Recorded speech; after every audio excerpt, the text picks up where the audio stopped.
Inter siap ajukan refinance utang kepada Waktre. Inter Milan dikabarkan siap mengajukan permohonan skema proposal pembiayaan kembali hutang, refinance, mereka kepada Waktre Capital. Sebagaimana dilansir Tuttosport, bahwa Waktre kemungkinan besar terbuka untuk melakukan negosiasi dengan Inter terkait refinance utang karena mereka tidak tertarik mengakuisisi Nerazzurri seharga 1,2 miliar euro. Sikap resmi Suning selaku pemilik Inter adalah hanya ingin mencari mitra yang mau berinvestasi di klub. Kendati demikian, Suning juga akan terbuka untuk menjual Inter secara penuh jika ada yang bersedia memenuhi tuntutan mereka yang dinilai terlalu tinggi, yakni sebesar 1,2 miliar euro. Oleh karena itu, penjualan tampaknya tidak akan segera terwujud. Namun masalahnya sekarang adalah pinjaman Inter sebesar 275 juta euro dari Waktre akan jatuh tempo pada tahun 2024. Jika Inter tidak mampu melunasinya pada tenggat waktu sesuai perjanjian, maka kepemilikan Inter akan diambil alih oleh Waktre Capital. Kasusnya mirip seperti ketika Elliott Management mengambil alih perusahaan induk AC Milan yang dipimpin Yong Hong Lee. Saat itu manajemen Milan juga menjadikan aset sebagai jaminan kredit, sehingga ketika mereka gagal memberikan pinjaman dengan bunga besar maka Elliott kemudian mengikat kepemilikan Rossoneri. Sebagaimana diketahui, pinjaman dana besar itu tergolong memberatkan bagi Inter karena dengan tingkat bunga sebesar 12% sudah menjadi beban pengeluaran tersendiri bagi Nerazzurri. Suning telah meminta perusahaan jasa keuangan asal Amerika Serikat, Goldman Sachs, untuk mulai menjajaki negosiasi dengan pihak Waktre terkait pembiayaan kembali hutang, refinance, mereka dengan persyaratan yang lebih ringan atau melalui skema restrukturisasi utang.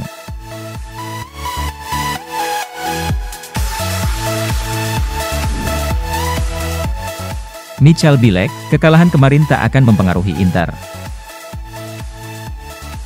Pelatih Viktoria Pilsen, Michal Bilek berujar bahwa kekalahan yang dialami Inter Milan di laga perdana Liga Champions melawan Bayern Munchen tidak akan memengaruhi semangat dan mental bertanding pasukan Nerazzurri melawan timnya. Viktoria Pilsen sendiri akan menghadapi Inter di laga kedua fase grup Liga Champions Eropa yang akan dilangsungkan malam ini di Stadion Do Osan Arena. Berbicara di konferensi pers jelang pertandingan, seperti dilansir Tutto Mercato Web, sang pelatih memberikan pemikirannya tentang pertandingan menghadapi Nerazzurri. Bilek menyatakan bahwa pasukannya akan tetap mewaspadai Inter, yang merupakan tim tangguh. Inter tidak memiliki kelemahan, katanya tentang skuad besutan Simone Inzaghi. Mereka adalah tim yang sangat kuat, dengan dua penyerang yang sangat bagus seperti Dzeko dan Lautaro, tetapi hal yang sama juga berlaku untuk para gelandang, mereka pandai menyerang dengan cepat. Kami harus berhati-hati untuk tidak memberi mereka ruang di sepertiga akhir lapangan.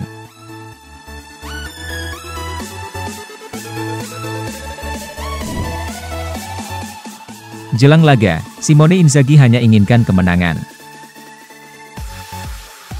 Inter Milan dijadwalkan akan melakoni pertandingan kedua grup C Liga Champions dengan tandang ke markas Viktoria Pilsen, Selasa 13 September malam waktu Indonesia Barat. Pada pertandingan ini, Simone Inzaghi memastikan bahwa dia menargetkan Nerazzurri untuk bisa meraih kemenangan meski di sisi lain dirinya juga menyadari akan sangat sulit untuk membawa pulang 3 angka. Mereka merupakan tim yang sangat kuat secara fisik dan kami melihat itu saat mereka menghadapi Karabakh dan Barcelona.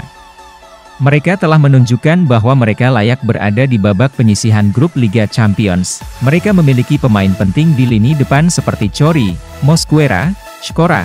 Mereka adalah pemain penting, dan kemudian mereka memiliki kekuatan fisik serta serangan balik yang sangat cepat. Mereka menunjukkan itu saat menghadapi Barcelona, ujar Inzaghi. Tak diragukan lagi bahwa ini merupakan pertandingan yang sangat penting. Kami tahu berada di grup tersulit di Liga Champions, tetapi kami ingin terus bermain. Kami mendapatkan hasil kurang bagus pada laga pembuka. Kami mencoba tampil bagus tapi Bayern bermain lebih baik dari kami. Sekarang kami menyadari bahwa pertandingan ini akan sulit, tapi kami ingin memainkannya dengan cara terbaik, pungkasnya.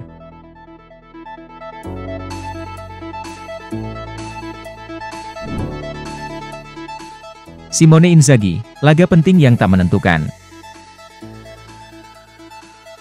Inter Milan dijadwalkan akan melakoni pertandingan kedua di grup C Liga Champions dengan tandang ke markas Viktoria Pilsen, Selasa 13 September malam waktu Indonesia Barat. Jelang pertandingan tersebut, banyak pihak meyakini bahwa Inter wajib meraih kemenangan demi menjaga peluang mereka untuk lolos dari fase grup. Pasalnya setelah laga ini mereka harus menghadapi Barcelona 2 kali serta 1 pertemuan lagi dengan Bayern Munchen. Artinya, jika terpeleset pada laga ini, tak sedikit pihak yang meyakini Inter akan kesulitan untuk lolos ke babak berikutnya. Dengan 4 pertandingan tersisa, tentu saja laga ini tak menentukan. Tapi di sisi lain kami juga menyadari betapa pentingnya pertandingan ini karena kami membutuhkan minimal 10 poin untuk bisa lolos dari fase grup. Pada tahun lalu, kami bermain bagus. Tapi tahun ini tentu saja grup kami semakin kompetitif. Namun yang pasti pada laga besok kami hanya menginginkan 3 poin karena kami ingin memperbaiki posisi di tabel klasemen, ujar Inzaghi.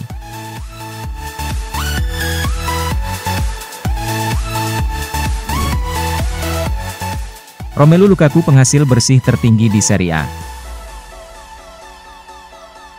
Ini menurut outlet berita keuangan sepak bola Italia Calcio e Finanza, yang melaporkan bahwa pemain berusia 29 tahun itu dengan gaji bersih 8,5 juta euro per musim menempatkannya di atas gelandang Juventus Paul Pogba sebagai penghasil bersih tertinggi, tetapi Nerazzurri menghemat pendapatan kotornya dibandingkan dengan pemain berpenghasilan tinggi lainnya karena keputusan pertumbuhan.